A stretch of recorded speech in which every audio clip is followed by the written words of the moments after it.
It's 8 o'clock.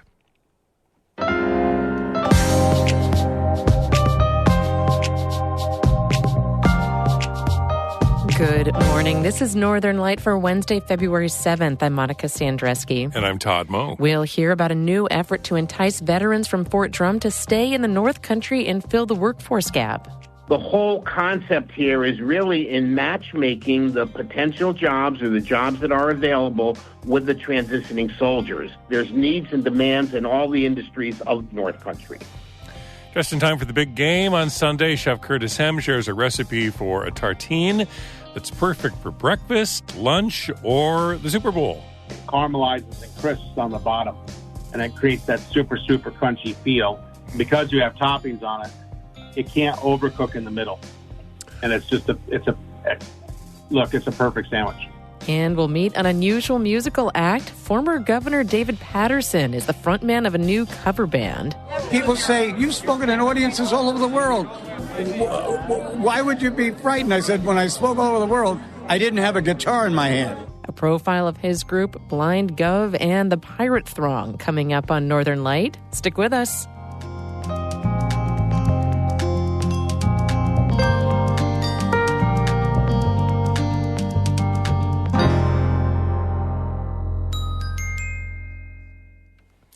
Broadcast of Northern Light here on North Country Public Radio is supported by Mountain Orthotic and Prosthetic Services, a full-service practice committed to providing care for patients of all ages, with offices in Lake Placid, Plattsburgh, and Malone. Details and referrals at mountainonp.com.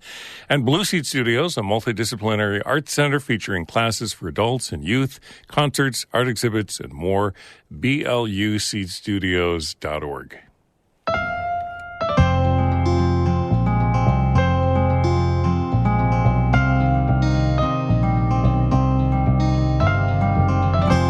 This is Northern Light. I'm Monica Sandreski. And I'm Todd Moe. Upstate New York is getting $11 million federal dollars to bolster and upgrade hydropower facilities, which create renewable energy from the state's many waterways. $2.7 million is for North Country projects, including power plants in Pierpont, Oswego, St. Regis Falls, and Chasm Falls. Nationwide, the hydropower funding will shore up nearly 50 hydroelectric projects in 19 states. The federal prison in the Adirondacks is currently on lockdown. It's the second time in recent weeks that the facility has restricted inmates and suspended visits. Emily Russell reports. The federal prison in Raybrook is one of the largest in the North Country, with nearly 700 inmates. Last weekend, those incarcerated people were put on lockdown. That means their movement inside the prison is restricted, many activities are canceled, and all visits from friends and family are suspended. In an email, an official from the Federal Bureau of Prisons said the facility went into lockdown after two separate altercations at the prison on Saturday. Inmates are still given food, water, and medical care and offered some programs. Though during past lockdowns, some friends and family have said they weren't able to call or email inmates. The current lockdown is the second one this year.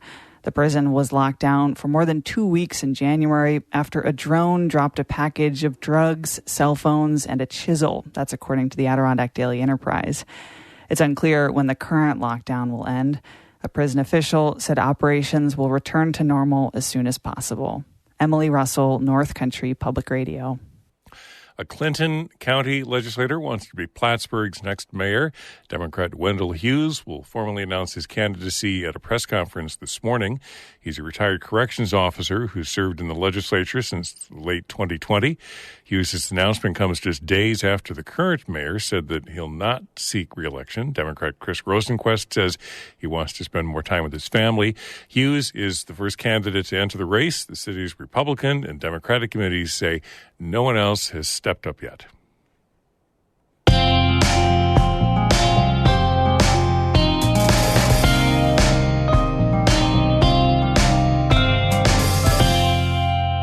More than 4,000 soldiers and military spouses based at Fort Drum near Watertown transition to civilian life each year.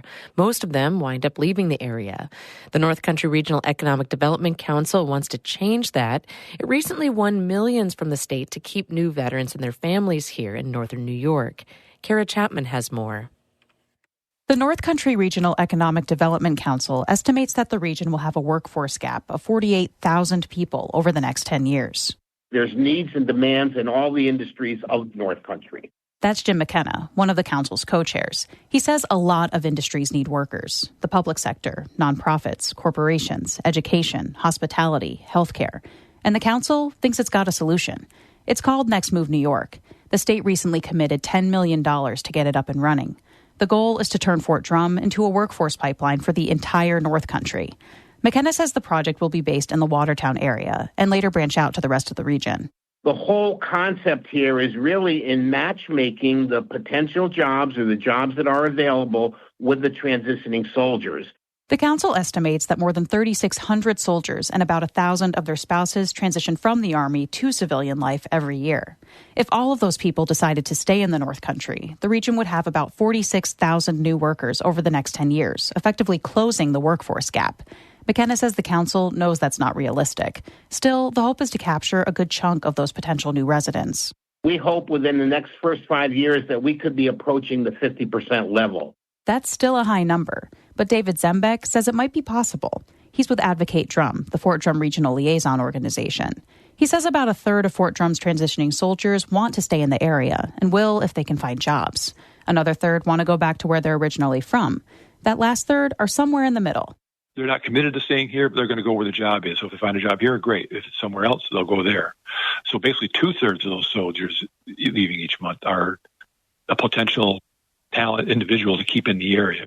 According to the council's proposal, Next Move New York would be housed within the Development Authority of the North Country, also known as DANC. The initial plan is to create a project team of 3 people. That includes a regional business liaison whose job it'll be to build the pipeline between the transitioning military families and the region's employers. And there are plans for a bunch of incentives for the new veterans and their spouses: a jobs matching portal, degree fast track program, a brick and mortar vocational training and job readiness facility.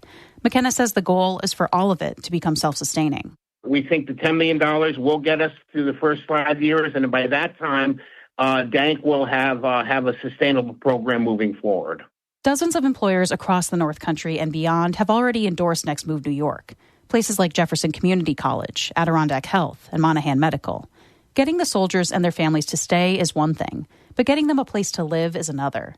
The national nonprofit Up for Growth found that New York State is short almost 250,000 homes, and housing underproduction in rural communities like the North Country has quadrupled over the last decade. The Economic Development Council acknowledges that the lack of access to affordable and attainable housing is a big barrier to achieving its other goals, like growing the region's workforce. McKenna says it's put forward a strategic plan to address the housing shortage. And it's a combination of really getting our small municipalities that lack the good planning and zoning offices to develop more density in their zoning plans, and also developing a program that would help with pre-development funds and also low-interest loan funds for both private and nonprofit housing developers. Kate Morris is the council's other co-chair. She says the group believes the North Country has a lot to offer new veterans and their families: community, recreation, access to nature. We think this is a great way to support our special community and allow people to grow and thrive and develop themselves there and with their families.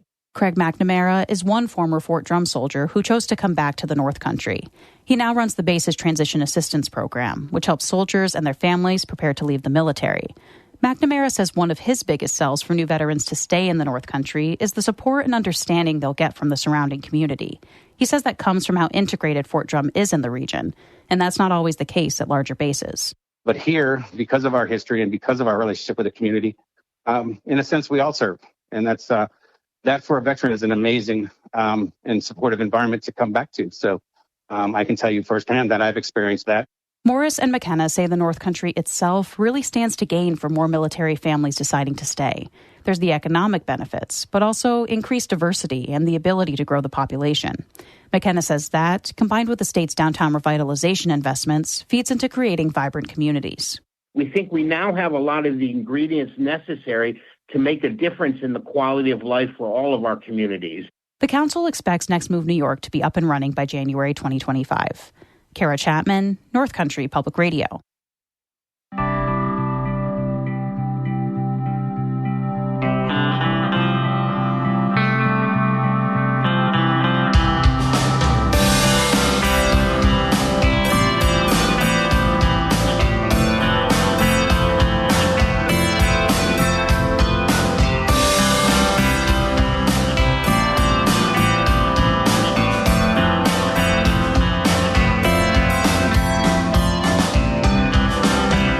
You're listening to Northern Light on North Country Public Radio. It's 8:10. Good morning. I'm Todd Moe. And I'm Monica Sandreski. Just ahead, Chef Curtis Hem shares a favorite comfort food recipe, a rustic open-faced sandwich with cheese, walnuts, and maple syrup. That's coming up in just a few minutes here on Northern Light.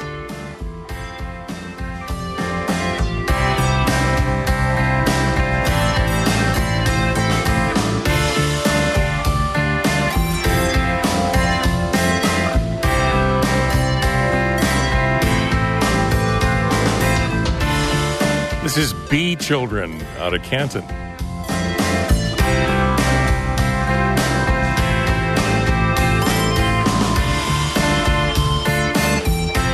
Northern Light is supported by North Country Children's Museum, Potsdam, with hands-on and minds-on exhibits and programs for children 12 and under and their families. Open Wednesday to Sunday, 10 to 5. NorthCountryChildren'sMuseum.org. And by Fort Deal, a presentation presenting the reenactment of the Battle of Ogdensburg, February 17th and 18th at 1:30 p.m. Open to the public. Details at fort1749.org.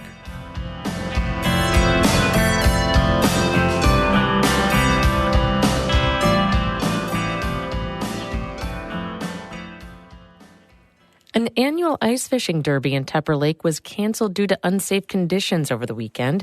The Northern Challenge is one of the biggest fishing competitions in the state, according to the Adirondack Daily Enterprise. Some years, more than 1,000 participants came out to fish for northern pike.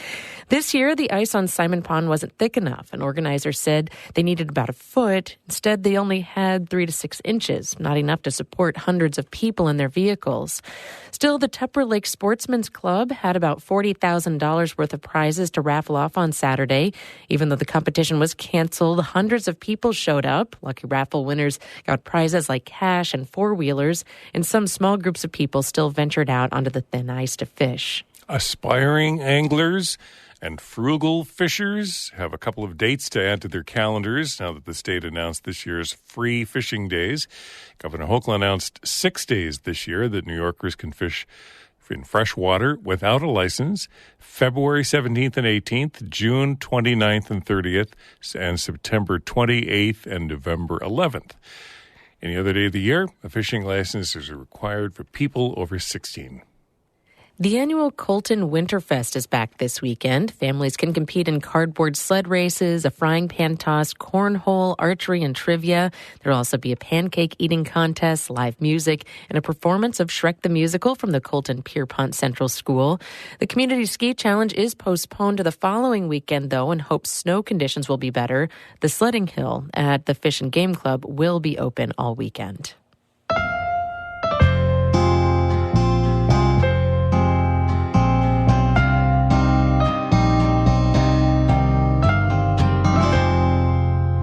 Here's a little slice of life inside our state capitol that we don't usually see. Our elected officials have their own hobbies and passions, of course.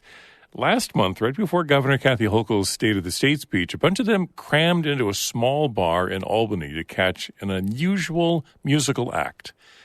WNYC's John Campbell reports for the New York Public News Network. I'm standing shoulder to shoulder with a few dozen politicians and lobbyists in a bar called The War Room. It's in an old brownstone around the corner from the Capitol building, where the governor will give her big speech the next day. But the star of tonight's show is also a governor, a former governor, that is. Hi, Governor John Campbell with WNYC. How are you? How are you? Good to see you, by the way. That's David Patterson, who took over the governor's office for a couple years after Eliot Spitzer resigned in disgrace in 2008. Patterson was the first black governor of New York, the first blind governor of New York. And tonight, he's likely the first governor to front a cover band at an Albany watering hole. He only started playing the guitar a few years ago. Well, it all started when my wife Mary and I were walking in Central Park, and we were trying to think of creative things to do during the pandemic. He took lessons in high school, but they didn't stick. So he thought, maybe I'll take another crack at it. And I signed up with a man named Dan Smith. Dan Smith will teach you guitar? Yep, we'll teach you guitar. Signs are all over Manhattan. After a few lessons, Smith invited Patterson to a gig on the West Side. He goes, well, why don't you play with me? I'm like, play with me? Are you kidding? That's why I'm here. I don't know how to play the guitar. But he did anyway, And sure enough, a video went viral the next day, and Patterson's played in public a few times since then. But tonight's different.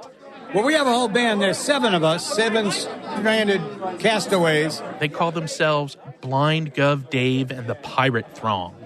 This isn't your normal bar crowd. It's jam-packed with bigwigs from all over the state. Attorney General Letitia James is in the front row. State Democratic Chairman Jay Jacobs is standing next to the stage. Carolyn Maloney, the former congresswoman, is here. And so is Suffolk County Executive Ed Romaine, not to mention more than a dozen state lawmakers, too. I asked Patterson if he was nervous. People say, you've spoken in audiences all over the world. Why would you be frightened? I said, when I spoke all over the world, I didn't have a guitar in my hand. The gig's in a small lounge on the 3rd floor. There's only space for 2 of Patterson's bandmates tonight. Waiters are handing out swigs of champagne as we stake out our seats.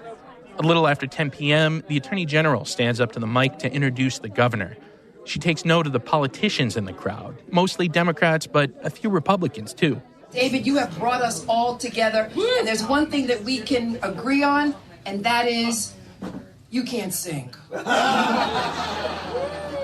It's finally time. The former governor straps on a sunburst Fender Stratocaster and walks on stage. I'm David Patterson. I'm a recovering governor. The band jumps right in. They kick things off with an old John Lee Hooker tune. I like the way you walk. I like the way you talk. And when you whisper in my ear, you say, Governor, I love you. I like the way you walk. The crowd's into it. They're taking video on their phone. They're clapping and cheering and singing along as Patterson and the band play hits from the 60s. So I'm just gonna sit on the dock of the bay, watching the tide roll away. He's mostly playing the right chords. He's relatively on pitch. He has the lyrics down cold. Things really get rolling when the band kicks into My Girl by The Temptations. Patterson dedicates it to Governor Hochul, who isn't in the crowd, by the way. I got sunshine on a cloudy day.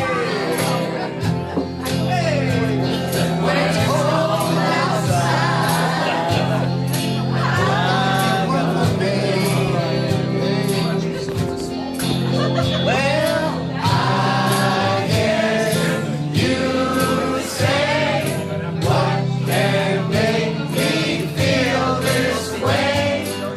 The next day, it was Hochul's turn to take the stage for her big State of the State speech. She gave a nod to Patterson early on. The former governor sat toward the back of the crowd. There was no guitar to be found. Thank you and good afternoon. It's an honor to be back with you in this hallowed chamber. John Campbell, North Country Public Radio.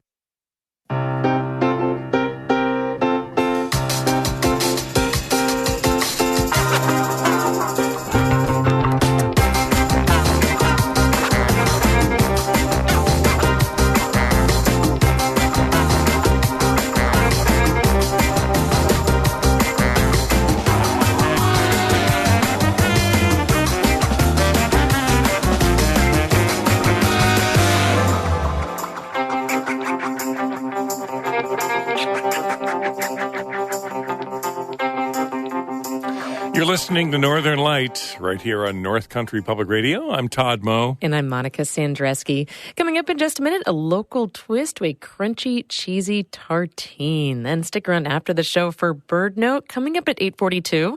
First, Todd has a look at the weather for us. Weather Service says a mixture of sun and clouds today and tomorrow. Maybe some rain on Friday and some snow showers or rain showers Saturday. Highs this afternoon, mid-30s, light winds out of the east, and then cloudy tonight, lows in the upper teens, low 20s. Tomorrow, high in the 40s, and Friday could see a high near 50. Right now, 19 degrees in Canton. Just in time for the big game on Sunday, Chef Curtis Hem shares a recipe for a tartine that is perfect for breakfast, lunch, or the superb owl. It's so simple, it might just become your favorite go-to winter meal. A tartine is kind of like a slab of pizza, a thick slice of crusty, rustic bread, lightly toasted with savory toppings. Chef Curtis Hem told me that he gives it a North Country kick with local cheese, hearty bread, and sweet maple syrup. I put parchment paper down on a sheet tray. I like aluminum sheet trays because they just conduct heat beautifully. And what we want to do is put that parchment down, put the olive oil down, or canola, or whatever you want to use, put that bread right on top of it, drizzle a little bit more on top. And then what happens is that as that pan heats up and as that bread cooks, it caramelizes and crisps on the bottom. And it creates that super, super crunchy feel. Because you have toppings on it, it can't overcook in the middle. And it's a perfect sandwich. Yeah. I'm just going to be honest. Patting myself on the back and hoping I don't pinch a nerve or something. But it's a good one. I use local things. Yeah. So a couple things to consider in this recipe. Asgard Farm no longer makes their Barketer Bush. So I thought that was one of our best cheeses that has come out of the park ever. And I always loved that product. That's what you see in the pictures. Any fresh chev will work. Camembert will work on this, but it doesn't have the acidity of the goat's cheese. So in this one, I really do like a goat's cheese for it, but you can use what you want because I like to play against that maple syrup. And then Red Oak Food, I know Jordan is opening up a shop in Plattsburgh on Margaret Street in downtown. So I don't know what his bread production is right now, but we have so many good bakers. There's Triple Green Jade Farm, Dogwood Bakery that I'm aware of, but every town seems to have some form of local artisan baker around. What you're looking for is a bread that's got a really great crust on the outside, so one that's kind of crunchy and kind of hard, but it has a really big open crumb in the middle, which means it has some air holes, which have trapped the gas. So the gluten has trapped the gas as the yeast did their thing and the bread rose. Yeah. You want those holes because that's going to allow some of those food items that you put on top to get down onto the bottom of the pan and help crisp up as well. You know, go on Adirondack Harvest and use their search map and type in bread. Good tip. That's AdirondackHarvest.com. So anyway, this is really simple. You put the olive oil down, you put your slices of bread down. I like to mix the walnuts and the thyme and the maple syrup and the salt and pepper together in a bowl. And then I put that on top of the cheese that I put on top of the bread. And then I just bake it until it's golden brown and absolutely delicious. It literally doesn't get better than this as far as the dish goes. Great I'm thinking you could do this like for breakfast, for lunch, for the Super Bowl game. You'd make a whole tray of them. Yeah, and this is a great hors d'oeuvre at a holiday party too. Yeah. So if you have like really large slices, go ahead and slice it up after it's cooked. Take a really good knife and just a really assertive, put the tip of the knife on the board and then just crack down on the back handle and, get one good break of that bread. Serve it into, what someone can reasonably pick up with one hand. And I love the combinations here because you've got the cheese, you've got the thyme, salt and pepper, but then you've got that splash of the maple syrup and the walnuts. Yeah, and so the beauty of this one particular recipe is Red Oak Boulé was a fermented sourdough. So there was a little bit of acidity and tang in that bread itself. So if you can find something of that nature, that's great. The walnuts had a really kind of mouth-coating fat, which when roasted kind of amplifies that fat, but it also gives that toasty, nutty flavor. Right. These were fresh thyme leaves. It wasn't dry, but you could use dry. I'd strongly recommend getting a small thing of fresh thyme. That had that nice herbal piece. And then the Barketer Bush had the acidity of the goat's cheese and that fattiness to it, which tamed as it heated. And then the maple syrup was that sweet background, and the salt played against both the acidity and the maple syrup, and the pepper was a little bit of heat. Yeah. I think this one is really a home run across the board. And it all comes down to, I think, learning the technique of doing it, which is almost assemble it and do nothing. Let the oven do all the work. And then finding the best ingredients you can. And none of this is expensive, and all of this can be found pretty locally. Yeah. So I like to eat this at room temperature. Room temperature. I like to let the tartine set a bit and crisp up and let the oils that kind of leach out of the cheese and out of the olive oil, I like them to just kind of get absorbed by the bread. And I like it a little bit cooler. So I like room temperature. And it's probably because every meal I've ever eaten while I've worked has been interrupted, and I just got used to eating room temperature food. But I like this one, particularly at room temperature. I think the flavors come out better, even just a little bit above body temperature. So if you let it go down to like 110, 115 degrees, where the cheese is still a little bit gooey and things like that, I think our taste buds are optimized for that temperature zone. And I think that's a win. That's where you get the best of it. Cool. Good. Yeah, and I think if we talk, Super Bowl, you're gonna probably match this with a beverage. So this goes great with a simple club soda and a little bit of lemon.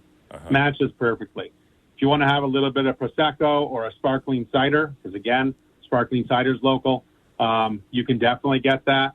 But it also goes great with an IPA. It goes good with a lager or a pilsner. And I even think it would be very good with kind of the creamy weight of a stout. Chef Curtis Hem owns the Carriage House Cooking School in Peru, New York, and is the executive chef at the View Restaurant at the Mirror Lake Inn Resort and Spa in Lake Placid. And you'll find his Bark Eater Tartine recipe and a photo on our website this morning at ncpr.org.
There's a traditional tune, Frosty Morning, performed by John Kirk and Trish Miller from their album Fly Around. As they say in the liner notes for that piece, how do we stop this thing? It's good for a dance marathon. And you can join John Kirk and Trish Miller Friday night at the Cabin Fever concert at Tawny Traditional Arts in upstate New York in Canton. John Kirk, Trish Miller in concert Friday night, 7 to 9 at the Tawny Center in downtown Canton. 29 minutes past 8. That's it for the show. Morning Edition continues in just a minute. Then join us later this morning for 1A. Attitudes about the use of psychedelics are changing, and some of the most persuasive arguments are being made by America's war veterans. Next time on 1A, a look at a new law that funds clinical trials to treat active duty service members. That conversation between 10 and noon, right here on North Country Public Radio. I'm Monica Sandreski. And I'm Todd Moe. Thanks for joining us. Be well.